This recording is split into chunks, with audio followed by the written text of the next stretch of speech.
Good day everyone, I am Arbel Obaho, a second-year student taking a Bachelor of Secondary Education major in Social Studies at Negros Oriental State University, Shoton Campus.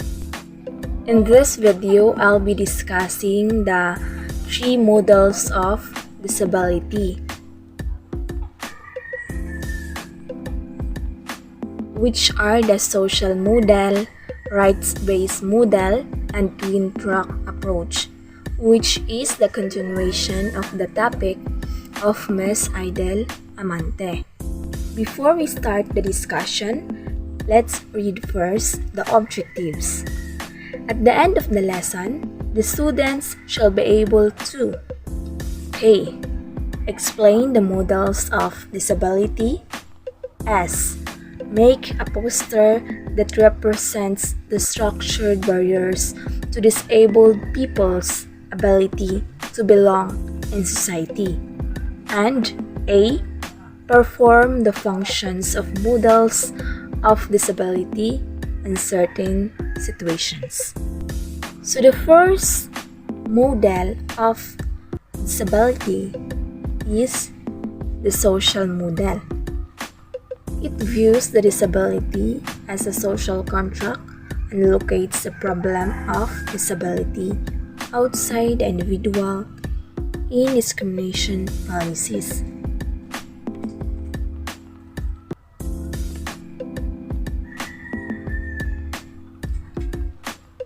It is primarily concerned with addressing barriers that are created by mainstream society, and it also makes assumption that people with disability will be able to access the services they need once these barriers have been removed. Social model, it is a model or an aids of identifying obstacles that make living more difficult for those with disabled person.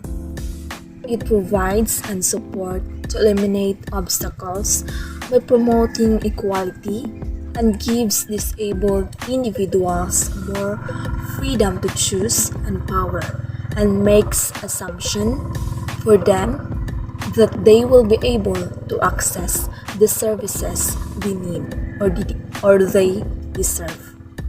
It also based on the principle of equal opportunity. It assumes that by treating all people in society equally, everyone will have access to the same opportunities. So the social model, it therefore carries the implications that physical, attitudinal, communication, and social environment must change to enable people living with impairments to participate in society on an equal basis with others. It also seeks to change society in order to accommodate people living with impairment.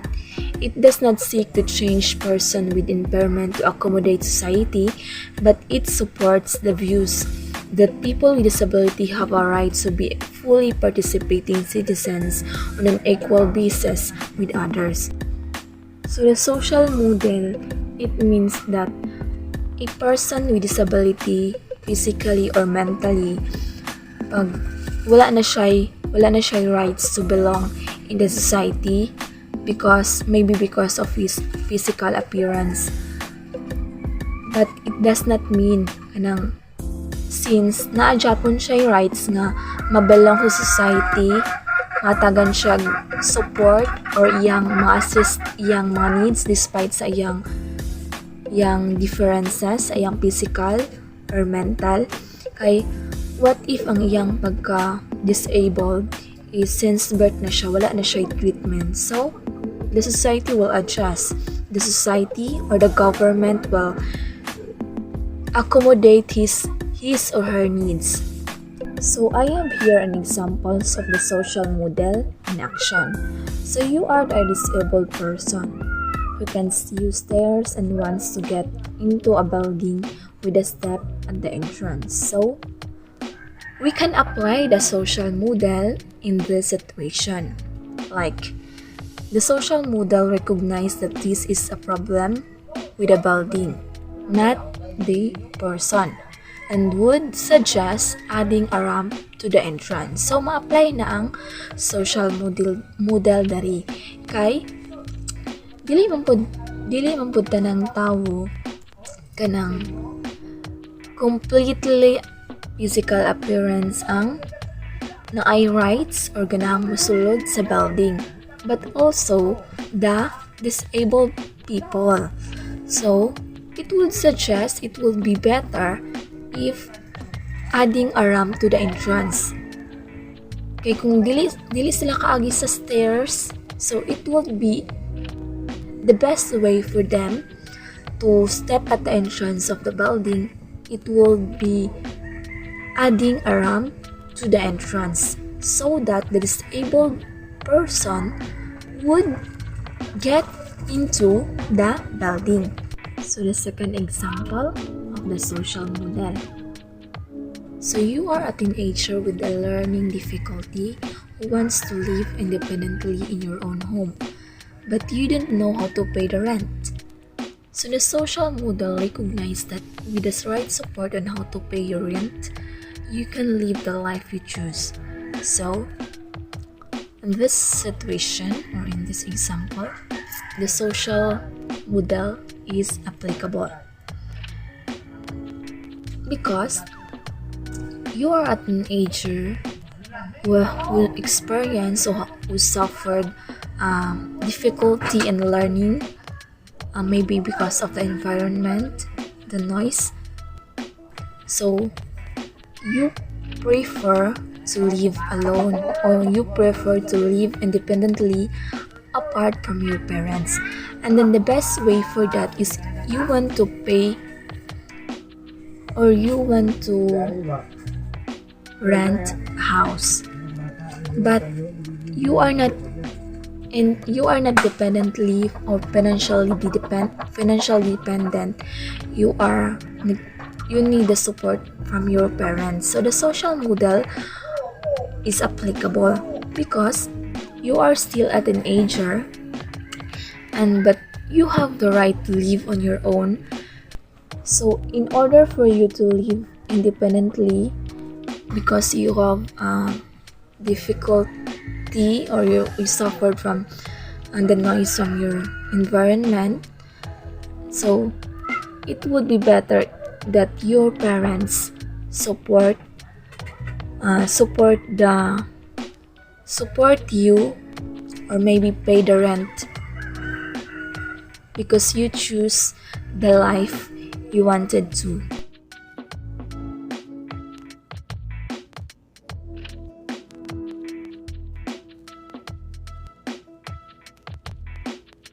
I say social model, it concerned and support on addressing the barriers of empowered people living in society, enabling them to live free and be treated equally, in a way that recognizing those barriers to make their life better, because we are all different in every aspect, and as part of the society, we have a greatest part. Let's proceed to the second model by giving them respect, equal treatment, and services. The human rights model or rights-based model. So, the human rights model or rights-based model, as the name suggests, is based on basic human rights principles. It recognizes that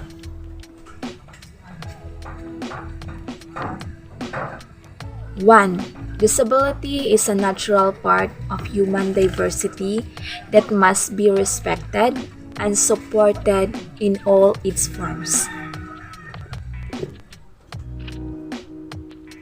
2. People with disability have the same rights as everyone else in society.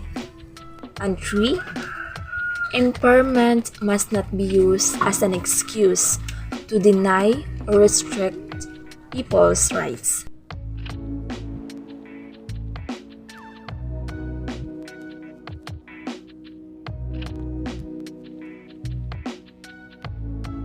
Rights-based model, it addresses the rights of individuals with disabilities by putting an emphasis on social engagement. It is a collection of principles concerned with equality and fairness, living a life free from fear, harassment, or prejudice. So the rights-based model, it established the right of people with disability to live independently and be included in the community. It also requires government to actively consult with people with disability in the development of all new policies, laws, and programs that might affect them.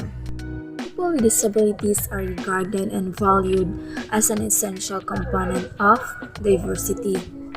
Everyone has various facets to who they are. Their disability does not entirely define them.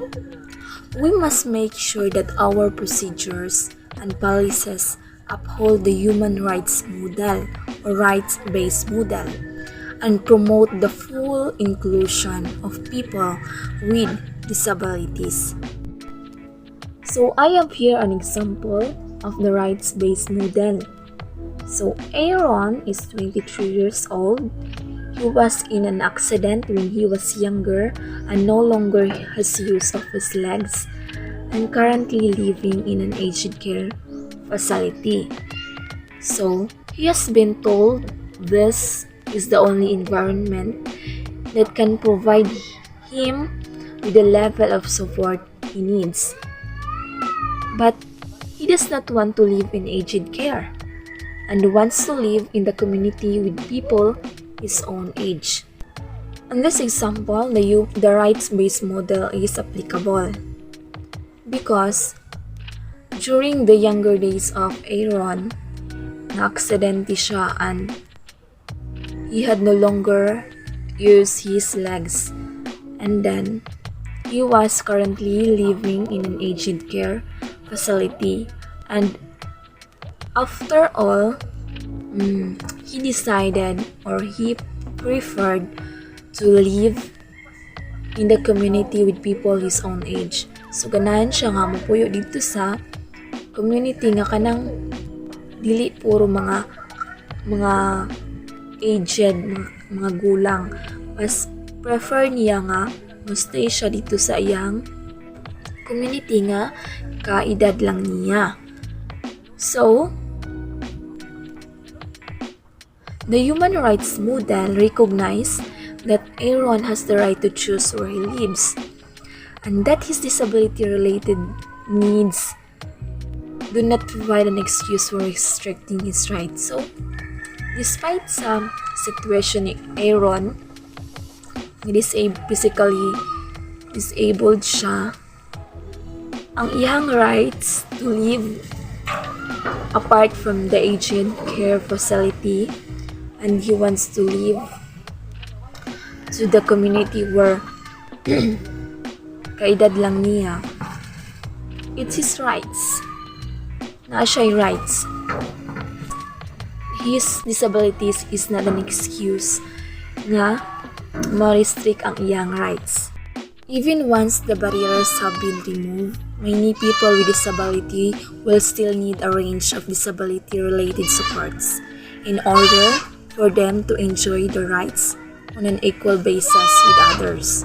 Without this support, young people like Aaron may never have choice and control over where they live and in an environment that feels right for them. And now, let's proceed to the last models of disability, which is the twin track approach. So the twin track approach is commonly used for advancing rights of marginalized populations.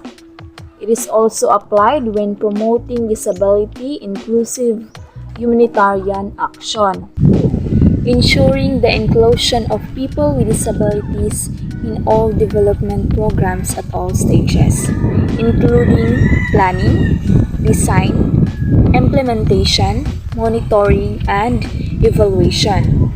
This process is often described as mainstreaming. Track approach has been long recognized and advocated for within the disability community. This approach aims to ensure that people with disabilities are not only included in mainstream programming, but also they must have specific targeted interventions to meet any additional needs.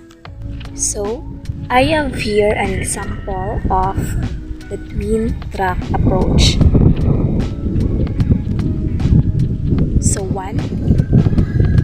the twin track approach supports services including specific rehabilitation interventions and support to families, personal assistants, and caregivers.